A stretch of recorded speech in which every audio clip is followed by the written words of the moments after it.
My sister's stepdaughter was telling people my husband exposed himself to her in our bathroom during a family party. When I confronted her, she admitted she lied to impress her friends at school, so I told my family she was never welcome again. I, 28F, need to share what happened at my family gathering last month because I'm still processing how quickly everything fell apart. My husband Andrew, 32M, and I have been married for 3 years. We live in a small house about 20 minutes from my parents and most of my extended family. My sister Melanie, 33F, married Rowan, 38M, 2 years ago. Rowan brought his daughter Nina, 16F, from his previous marriage into our family. Nina's biological mother lives in another state and sees her maybe twice a year. When Rowan and Melanie got together, our whole family made a huge effort to welcome Nina. My parents invited her to every holiday. My mom bought her birthday presents and graduation gifts. I included her in our cousin group chats and made sure she had someone to talk to at family events. Nina seemed to appreciate these efforts at first. She would hug my parents goodbye and thank them for dinner. She helped my mom in the kitchen during holidays. She played board games with my younger cousins during family gatherings. Rowan was grateful for how we embraced his daughter. He told Melanie multiple times how lucky he felt to marry into such a welcoming family. My cousin Axel, 15M, is Melanie's son from her first marriage. He and Nina attended the same high school and seemed to get along well. Axel is quiet but has always been close with our side of the family. He spends every other weekend at my parents' house and considers their place his second home. Last month, we hosted a birthday party for my dad at our house. About 15 family members came over for an afternoon barbecue. Andrew spent most of the day cooking on our back patio and playing catch with the younger kids. Nina sat at our kitchen table with her phone for most of the party. She spoke when people addressed her directly but mostly kept to herself. Our house has 2 bathrooms. The main bathroom is down the hall from the living room. Our master bathroom is attached to our bedroom. During parties, guests always use the hall bathroom because the master bedroom stays off limits. Andrew and I keep our bedroom door closed during gatherings. The party went smoothly. Nina ate dinner with everyone else and said thank you when she left with Melanie and Rowan. Andrew and I cleaned up afterward and talked about how nice it was to have everyone over. Nothing seemed unusual or concerning about the day. 3 days later, Axel showed up at our front door around 4 in the afternoon. He looked pale and kept shifting his weight from foot to foot. He asked if he could come inside to talk. I brought him into the living room and offered him something to drink. Axel sat on the edge of our couch and stared at his hands. He said he heard something at school that he needed to tell me about. He said some of Nina's friends were talking about what happened at our party. According to what Axel heard, Nina told her friends that Andrew walked into the bathroom while she was using it. She claimed he exposed himself to her intentionally. I sat there for a moment trying to process what Axel had just said. The accusation was so ridiculous that my first reaction was confusion rather than anger. I asked Axel to repeat exactly what he heard. He said Nina told her friends that she was in the bathroom when Andrew opened the door without knocking. She claimed he stood there for several seconds before apologizing and leaving. The logistics of her story made no sense. Guests use the hall bathroom all day, and that bathroom has a lock on the inside.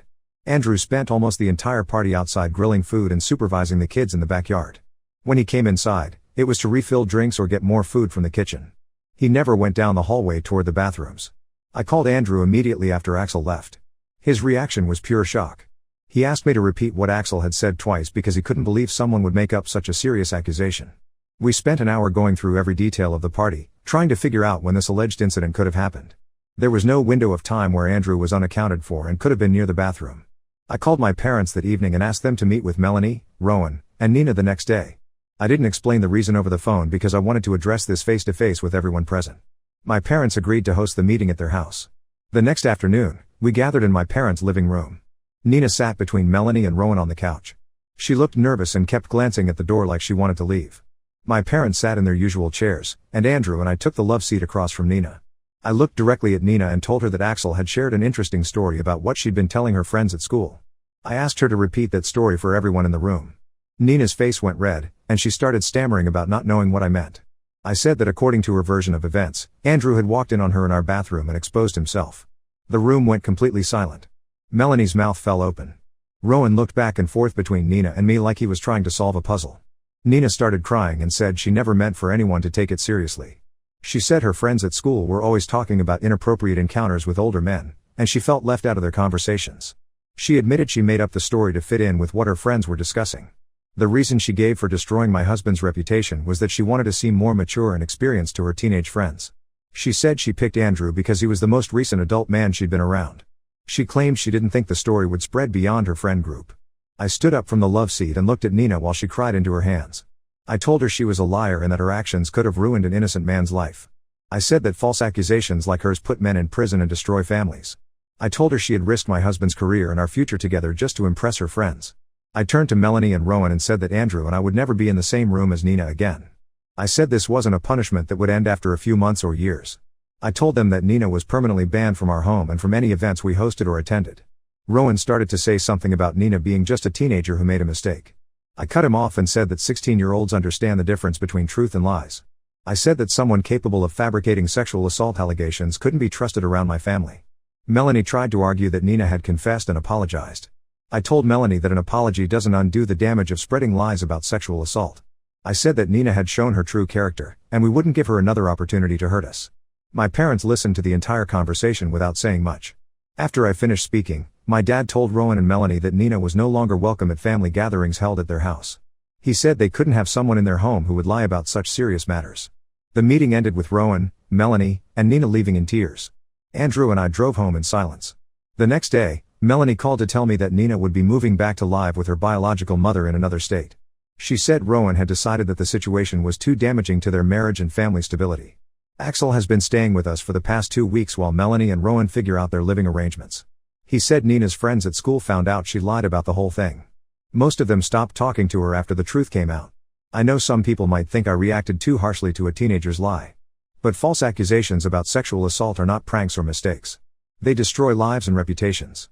Nina knew exactly what she was doing when she spread that story. She made a calculated decision to sacrifice my husband's reputation for her own social status. Andrew and I are moving forward with our lives. We're planning to start a family next year and buy a bigger house. We have the support of my parents and Axel, who witnessed how cruel Nina could be.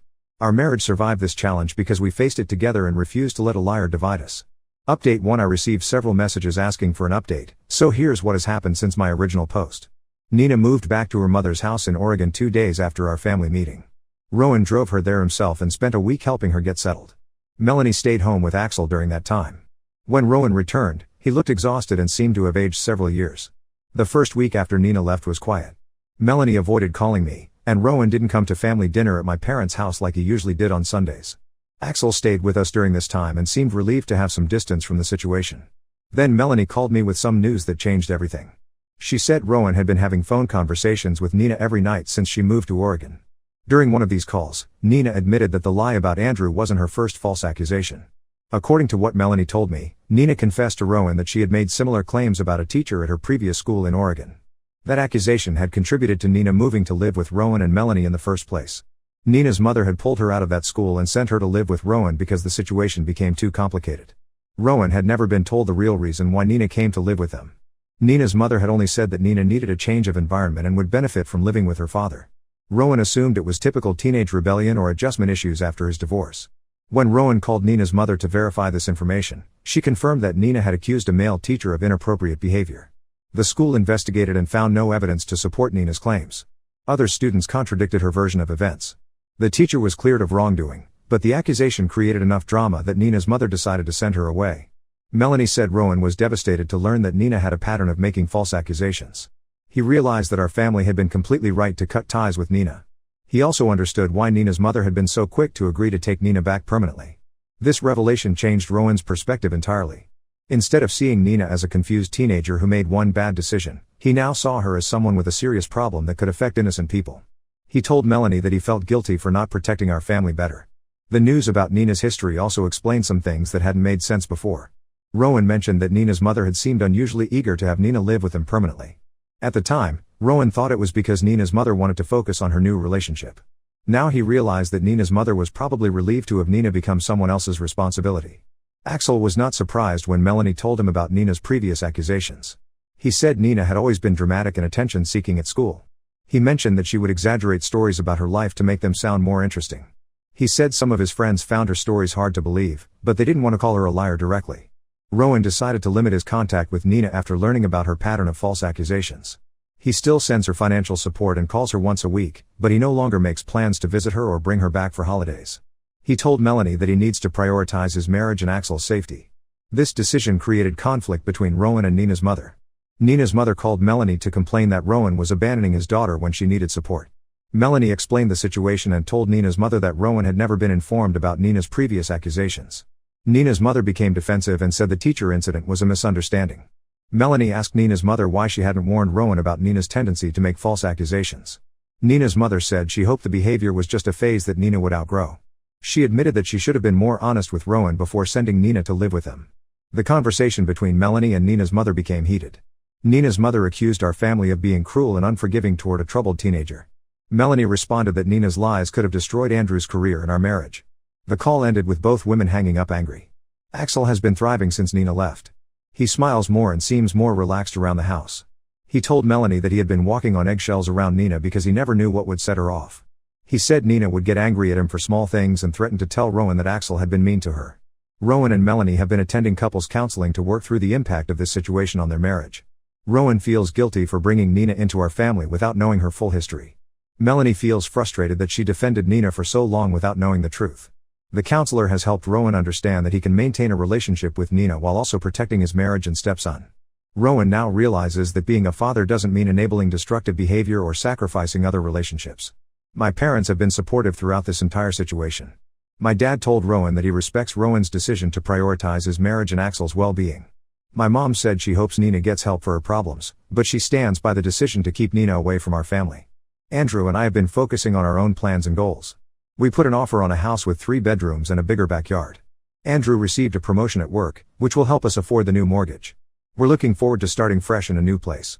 The situation has actually brought our extended family closer together. Axel spends more time with my parents now that Nina isn't around to create drama. Rowan has become more involved in family activities and seems more relaxed. Melanie and I have started having coffee together once a week to catch up without discussing Nina. Several people have asked if I feel sorry for Nina or if I plan to give her another chance in the future. The answer is no. Nina's pattern of false accusations shows that this wasn't a one-time mistake made by a confused teenager. She has a history of using serious lies to manipulate situations and get attention. I'm glad the truth came out before Nina had the opportunity to make more accusations against other innocent people. Our family is stronger and more peaceful without her in it. Update 2: I'm back with another update because the situation with Nina has taken some unexpected turns that I think people following this story should know about. About a month ago, I received a phone call from a woman named Ashley who identified herself as the mother of one of Nina's former friends. Ashley explained that her daughter Riley had been friends with Nina at their school in Oregon before Nina moved to live with Rowan and Melanie. Ashley said Riley had been following social media posts from Nina's current friends and learned about what happened with the false accusation against Andrew. Riley told her mother that Nina had made similar claims about other people while living in Oregon, including the teacher incident that Melanie had mentioned. According to Riley, Nina had also accused a male student at their Oregon school of inappropriate behavior during a school dance. Riley said Nina claimed this student had cornered her in an empty classroom and made unwanted advances. The school investigated this claim as well and found it to be false. Multiple witnesses placed both Nina and the accused student in different locations during the time Nina claimed the incident occurred. Riley told her mother that Nina seemed to enjoy the attention and drama that followed her accusations. Riley said Nina would get excited when talking about these incidents and would add new details each time she retold the stories. Riley eventually stopped being friends with Nina because she realized Nina was lying about these encounters. Ashley called me because she was concerned that Nina might make similar accusations against people in other locations. She said Riley felt guilty for not speaking up sooner about Nina's pattern of lying. Ashley wanted to make sure our family knew that Nina's behavior in our town wasn't an isolated incident. This conversation confirmed what we had already suspected about Nina's character, but it was disturbing to learn that her false accusations had affected multiple innocent people across different schools and communities. I shared this information with Melanie and Rowan. Rowan was horrified to learn that Nina's problems were even more extensive than he had realized. He said he felt like he didn't know his own daughter at all. Melanie said she was grateful that we had stood firm in our decision to cut ties with Nina. 2 weeks after Ashley's phone call, Rowan received a call from Nina's school counselor in Oregon. The counselor said Nina had been struggling to make friends and had been caught spreading rumors about classmates. The counselor asked if Rowan knew about Nina's history of making false accusations because the school wanted to address this pattern of behavior. Rowan was honest with the counselor about what had happened with our family and what he had learned about Nina's previous accusations. The counselor said the school would work with Nina's mother to develop a plan to address Nina's behavior, but Rowan should be prepared for the possibility that Nina might need to change schools again. Rowan told Melanie that he felt overwhelmed by the scope of Nina's problems. He said he had tried to be a good father by providing financial support and staying in contact, but he didn't know how to help someone who continued to lie and manipulate situations. The counselor that Rowan and Melanie had been seeing suggested that Rowan set clear boundaries with Nina about acceptable behavior. The counselor explained that enabling Nina's lies and manipulation wouldn't help her in the long run. Rowan decided to have a direct conversation with Nina about the consequences of her actions. During their next phone call, Rowan told Nina that he was aware of her pattern of false accusations going back to her time in Oregon. He said he loved her but couldn't continue to support her if she kept lying about innocent people. He told Nina that she needed to take responsibility for her actions and stop making up stories for attention. Nina became angry during this conversation and accused Rowan of choosing his new family over his biological daughter. She said everyone was ganging up on her and that nobody understood how hard her life had been. Rowan remained calm and told Nina that many people have difficult lives without resorting to false accusations and manipulation. Nina hung up on Rowan during this conversation. She didn't answer his calls for the next 2 weeks. When Rowan finally spoke with Nina's mother, he learned that Nina had told her mother that Rowan had been mean and unsupportive during their last conversation. Nina's mother initially believed Nina's version of events and called Rowan to complain. Rowan explained to Nina's mother exactly what he had said during the phone call with Nina. He told Nina's mother that he was trying to help Nina understand the serious consequences of her behavior. Nina's mother eventually admitted that Nina had been having similar problems at her new school in Oregon. Nina's mother said she was at a loss for how to handle Nina's behavior. She said Nina would cry and play the victim whenever confronted about her lies. Nina's mother asked Rowan if he had any suggestions for getting Nina help. Rowan suggested that Nina's mother consider getting professional help for Nina's pattern of lying and manipulation. He said Nina needed to understand that her actions had real consequences for innocent people. Nina's mother agreed to look into counseling options but said she was worried about the cost. Axel has continued to do well since Nina left. His grades have improved, and he has been more social with his friends. He joined the basketball team at school and has been spending time with teammates on weekends. Melanie said Axel seems like a different person without Nina's constant drama and manipulation in the house. Last week, Axel told Melanie that some of his friends at school had asked him about Nina and why she moved away so suddenly. Axel said he told his friends that Nina had been spreading lies about family members and that his parents decided it was better for her to live somewhere else. Axel said his friends understood and didn't ask for more details. Rowan has been doing better since setting boundaries with Nina. He still sends her financial support each month, but he no longer feels guilty about not having a close relationship with her. The counselor helped Rowan understand that protecting innocent people from Nina's lies is more important than maintaining a relationship built on enabling bad behavior. Melanie and I have grown closer through this experience. She has been honest about how difficult it was to accept that Nina was manipulative and dangerous. Melanie said she kept hoping Nina would change and become a better person, but she now understands that Nina's problems are too serious to ignore or excuse. Andrew and I closed on our new house last week.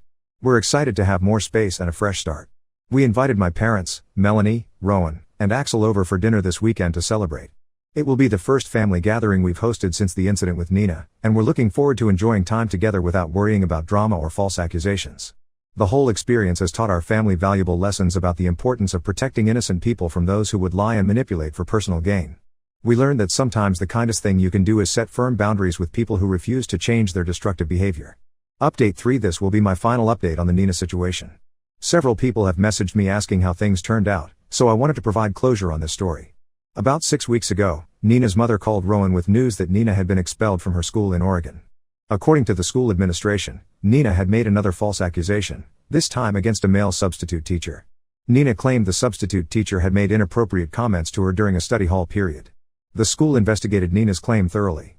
They reviewed security camera footage from the classroom and hallway, interviewed other students who were present during the study hall, and spoke with the substitute teacher.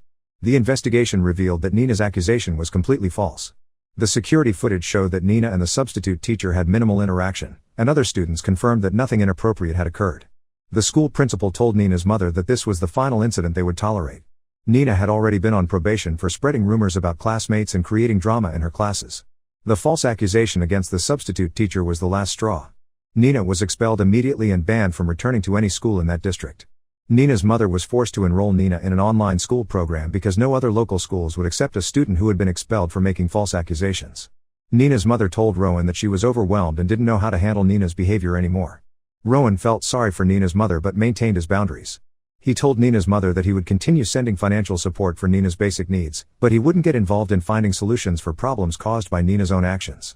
Rowan said Nina needed to face the natural consequences of her choices. 2 weeks after Nina was expelled, she called Rowan directly for the first time in months. Nina was crying and said she wanted to come back to live with Rowan and Melanie. She promised she had learned her lesson and would never lie again. She said living with her mother was making her depressed and that she missed being part of Rowan's family.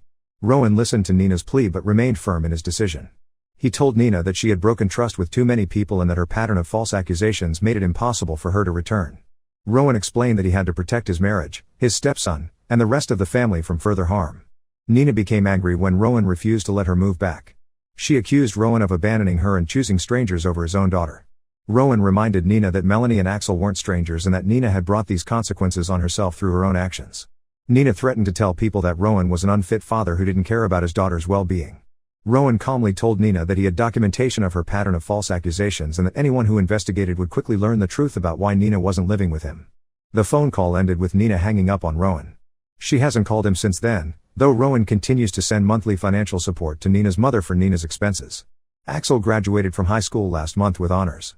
He was accepted to 3 different colleges and chose to attend a state university about 2 hours from home. Rowan and Melanie are proud of Axel's achievements and grateful that he was able to focus on his studies without Nina's constant drama. During Axel's graduation party, several family members commented on how much happier and more relaxed everyone seemed without Nina around. Axel told Rowan that he had been afraid to bring friends over to the house when Nina lived there because he never knew what kind of scene she might create. Rowan and Melanie completed their couples counseling successfully. Their marriage has grown stronger through this experience. Rowan said he learned valuable lessons about the importance of knowing someone's full history before welcoming them into a family.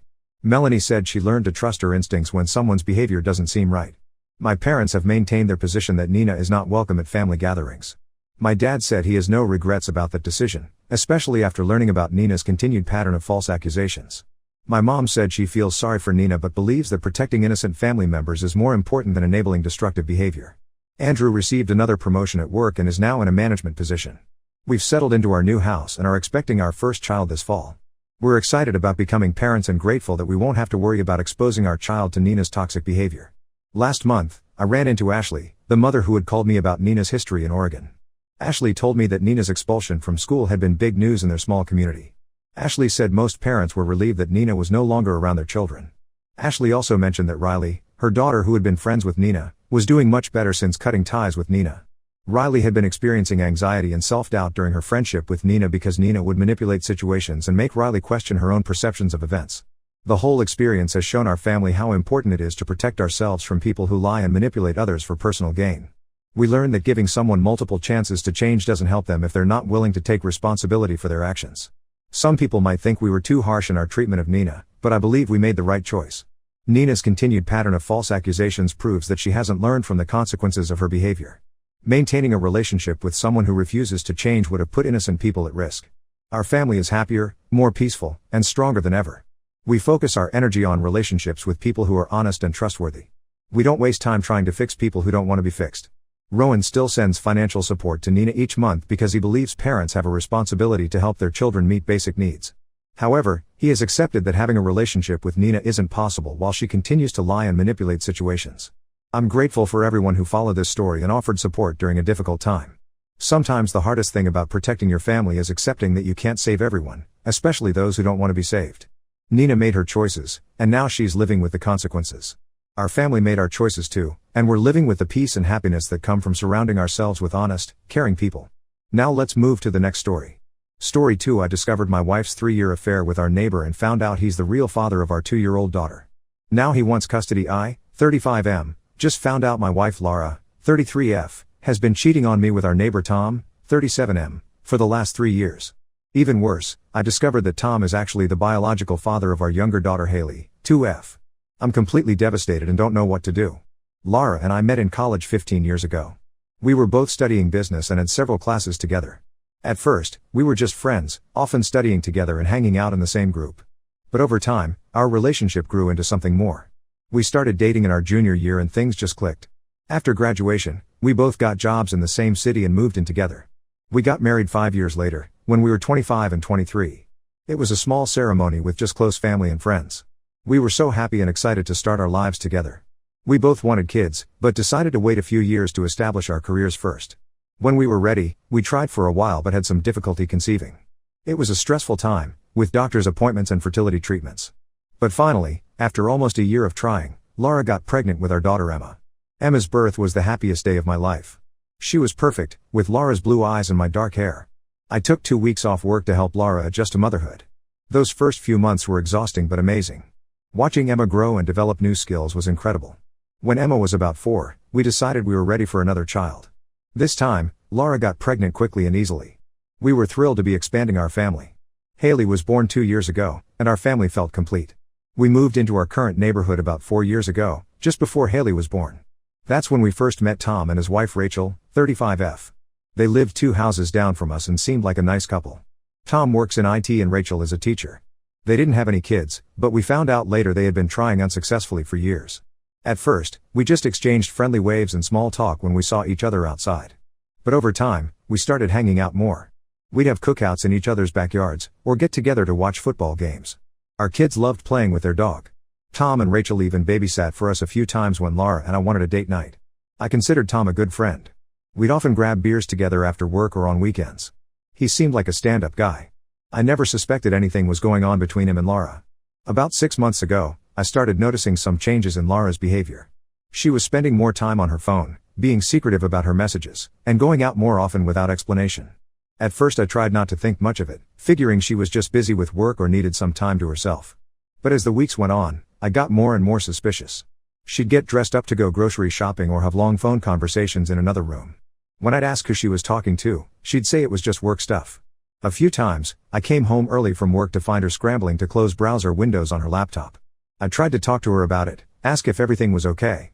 But she'd just say I was being paranoid and that nothing was going on. I wanted to trust her, but something felt off.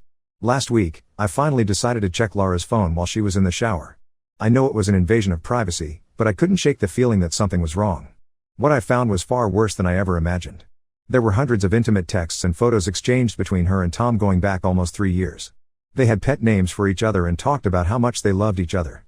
There were messages coordinating meetups while I was at work or out of town. They even had a code word they'd text each other when they wanted to hook up. But the worst part was yet to come. As I kept reading through their messages, I came across one from around the time Haley was conceived where Laura told Tom she was pregnant and that the baby was definitely his. There were follow-up messages about how they needed to be careful so I wouldn't suspect anything, and how Tom wished he could claim the baby as his own. My daughter, who I've loved and raised for the past 2 years, isn't even mine biologically.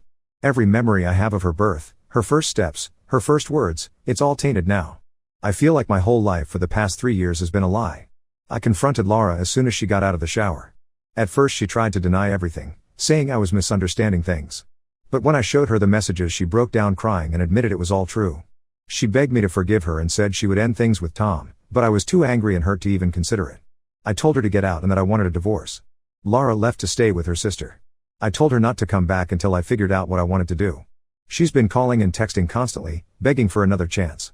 But I just can't see how I could ever trust her again after such a massive betrayal that went on for years. The past few days have been a complete nightmare. I've barely been able to eat or sleep. I can't stop thinking about all the times we spent with Tom and his family, knowing now that he and Laura were sneaking around behind my back that whole time. I feel like such an idiot for not realizing what was going on. I haven't told anyone else about the situation yet. Emma is confused about why Mommy suddenly left and keeps asking when she's coming home. I've just been telling her that Mommy had to go away for work for a while.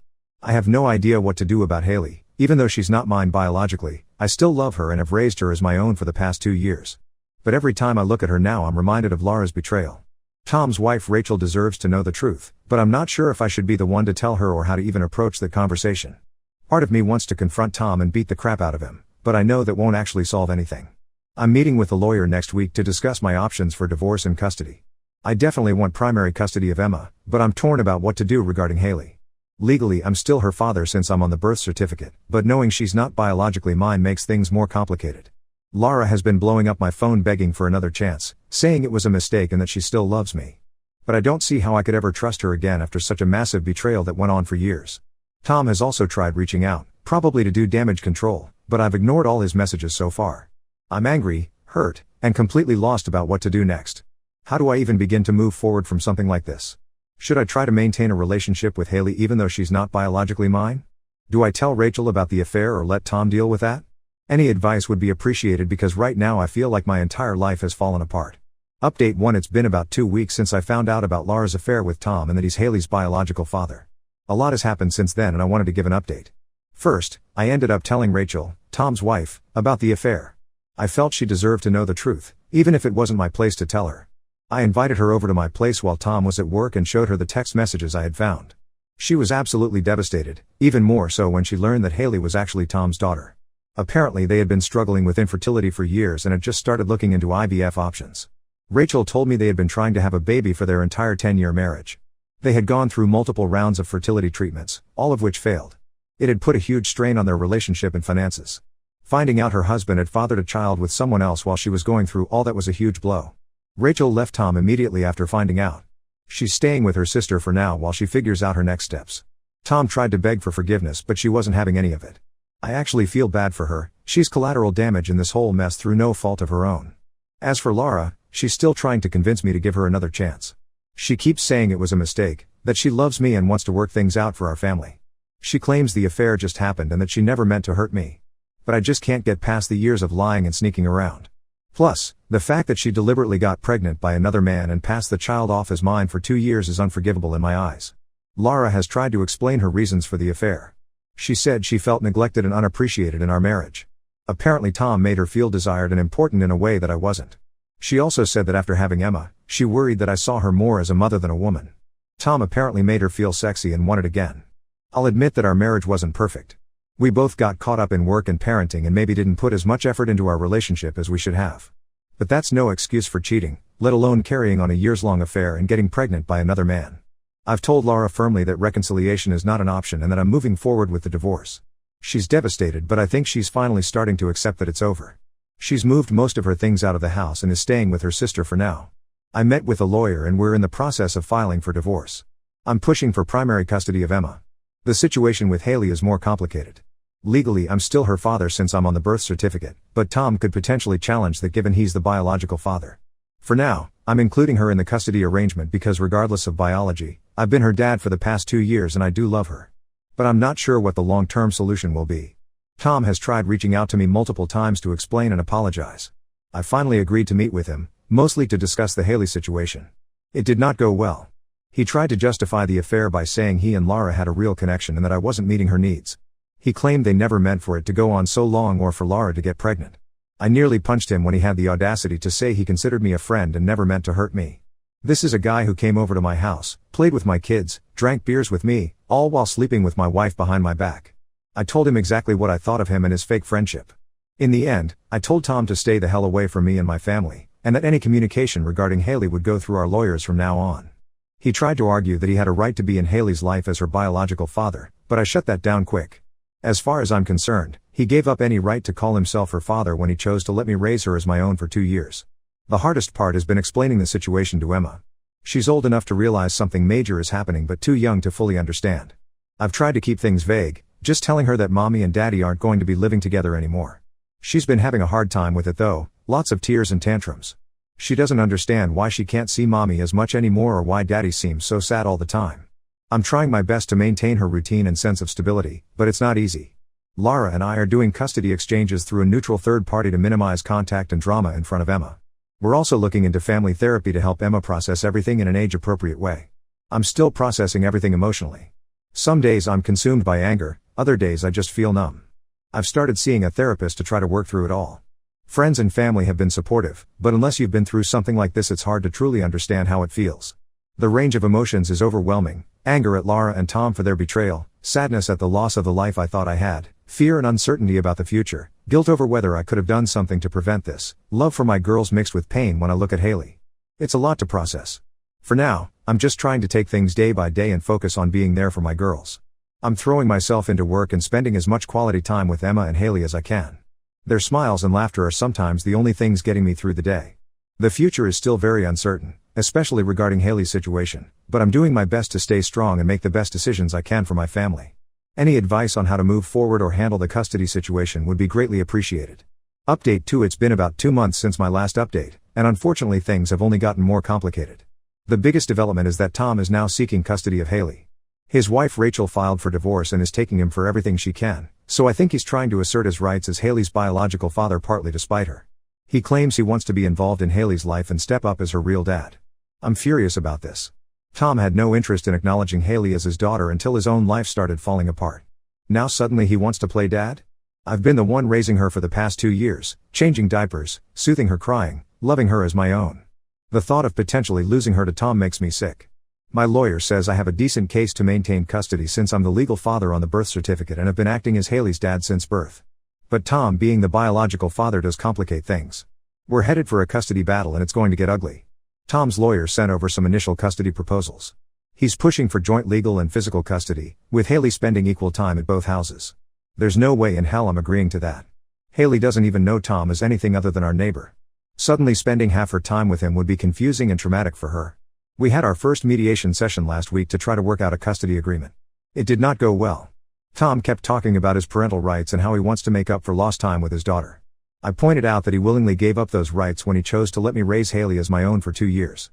If he really cared about being her father, he would have stepped up from the beginning instead of lying and sneaking around. The mediator tried to get us to find some middle ground, but we're too far apart. Tom wants 50-50 custody, while I don't want him to have any custody at all. We couldn't agree on anything, so now we're headed to court. I'm trying to prepare myself for a long and nasty legal battle. My lawyer says we have a strong case given that I'm the only father Haley has ever known. But family court can be unpredictable, especially in cases involving biological versus legal parents. I'm terrified of losing Haley or having to share her with Tom. Lara is actually siding with me in the custody dispute, saying she wants me to remain Haley's primary father figure. I think she realizes how badly she screwed up and is trying to make amends. But I don't trust her motivations. For all I know, she could be trying to manipulate me into reconciling. Speaking of Lara, she's still pushing for us to try marriage counseling and work things out. She even ambushed me with a counselor one day when I went to pick up the girls' things. I shut that down real quick and told her to stop trying. There's no coming back from what she did. Lara claims she's realized how much she loves me and our family, and that the affair was the biggest mistake of her life. She says she'll do anything to save our marriage. But as far as I'm concerned, our marriage ended the moment she chose to sleep with Tom. The years of lying and betrayal are too much to come back from. Emma is still having a hard time with everything. Her teachers have reported she's acting out in school and her grades are slipping. She's become very clingy with me and has frequent meltdowns, especially around custody exchanges. I've gotten her into play therapy to try to help her process things in an age-appropriate way. It kills me to see how this situation is affecting her. Haley is still too young to really understand what's going on, but I think she senses the tension. She's been having more tantrums lately and is very resistant to change in her routine. I'm doing my best to maintain stability for her, but with the looming custody battle I'm worried about how it will affect her. As for me, I'm hanging in there, but some days are really tough. I'm trying to stay busy with work and focusing on the girls, but the anger and pain are still very raw. I've had a few nights where I drank way too much trying to numb the feelings. I know that's not a healthy coping mechanism though, so I'm making an effort to cut back. I've been trying to take better care of myself physically and mentally. I joined a gym and have been working out regularly to burn off some of the stress and anger. I've also been trying to eat healthier and get enough sleep, though that's not always easy with everything going on. The one bright spot is that I've been getting closer with Rachel, Tom's soon-to-be ex-wife, through all this. We've been meeting up for coffee regularly to vent and support each other as we navigate our divorces. It's nice to have someone who truly understands what I'm going through. To be clear, there's nothing romantic there, we're just friends supporting each other through a difficult time. Rachel has been a great source of support and information. She shared some details about her marriage to Tom that have helped me understand the situation better. Apparently Tom has a history of infidelity. Lara wasn't his first affair. Rachel found out about a previous affair a few years ago but chose to forgive him and try to work things out. Now she feels like a fool for giving him a second chance. So that's where things stand for now. The divorce proceedings are moving forward and we have a custody hearing scheduled for next month. I'm trying to stay hopeful that I'll be able to maintain custody of both girls, but I'm also bracing myself for a long and nasty legal battle ahead. Update 3: It's been about 6 months since this whole nightmare began, and I wanted to give one final update on the situation. The divorce from Lara was finalized last month. In the end, we agreed on joint custody of Emma with me having primary physical custody. Lara gets her every other weekend and one night during the week for dinner. It's not ideal, but it's what's best for Emma to maintain a relationship with both parents. As for Haley, that situation turned out to be even more of a mess. The custody battle with Tom dragged on for months, with multiple hearings and evaluations. We had to do DNA tests to officially establish paternity, even though we all knew the results. There were home studies, interviews with a court-appointed guardian ad litem for Haley, and psychological evaluations for all the adults involved. In the end, the judge ruled that Tom and I would share joint legal and physical custody. Haley will primarily live with me, but Tom gets her 2 weekends a month and 1 evening a week. The judge said that while Tom is the biological father, I've been Haley's primary caregiver and the only father she's known, so it's in her best interest to maintain that stability. I'm not thrilled about Tom being in Haley's life, but I'm trying to make the best of it for her sake. We're doing exchanges through a neutral third party to minimize contact between us. Tom seems to be taking the dad role seriously so far, but I'm staying vigilant. We have very strict rules about communication and decision-making for Haley. The hardest part has been explaining to Haley, in age-appropriate terms, who Tom is and why she'll be spending time with him. She's still too young to fully understand the concept of biological versus legal parents. For now, we're just calling Tom her special friend and saying that she gets to have 2 dads who love her very much. It's not perfect, but it's the best we could come up with for now. Lara has finally stopped pushing for reconciliation and seems to have accepted that our marriage is over for good. She's started seeing someone new, which stung at first, but I'm trying to be mature about it. We're working on co-parenting civilly for the girl's sake. It's not always easy, but we're both trying to put our personal feelings aside and focus on what's best for Emma and Haley. Emma is doing better with the new routine. The play therapy has really helped her process everything. Her grades have improved and she's back to her usual happy self most of the time. She still has moments of sadness about the divorce, but overall she's adjusting well. She's even started to form a relationship with Tom, which is bittersweet for me to watch. Haley is too young to really understand what's going on, but she seems to be handling the back and forth between houses okay. She's always excited to see Tom, which hurts sometimes, but I know it's good for her. I'm dreading the day when she's old enough to learn the full truth about her parentage, but I'll cross that bridge when I come to it. As for me, I'm slowly healing and moving forward with my life. I've started casually dating again, though I'm taking things very slow. I'm not ready for anything serious yet, but it's nice to get out there and remember that there are other fish in the sea. Rachel and I are still good friends. She's been a great support through everything. We get together regularly to catch up and commiserate about our ex-spouses. It's nice to have someone who understands exactly what I'm going through. Financially, things have been tough with all the legal fees from the divorce and custody battle. I had to dip into my savings and take on some extra work to make ends meet. But I'm slowly getting back on track and building up my finances again. I won't say I'm fully over what happened, but I'm in a much better place than I was 6 months ago. The pain and anger aren't as raw anymore.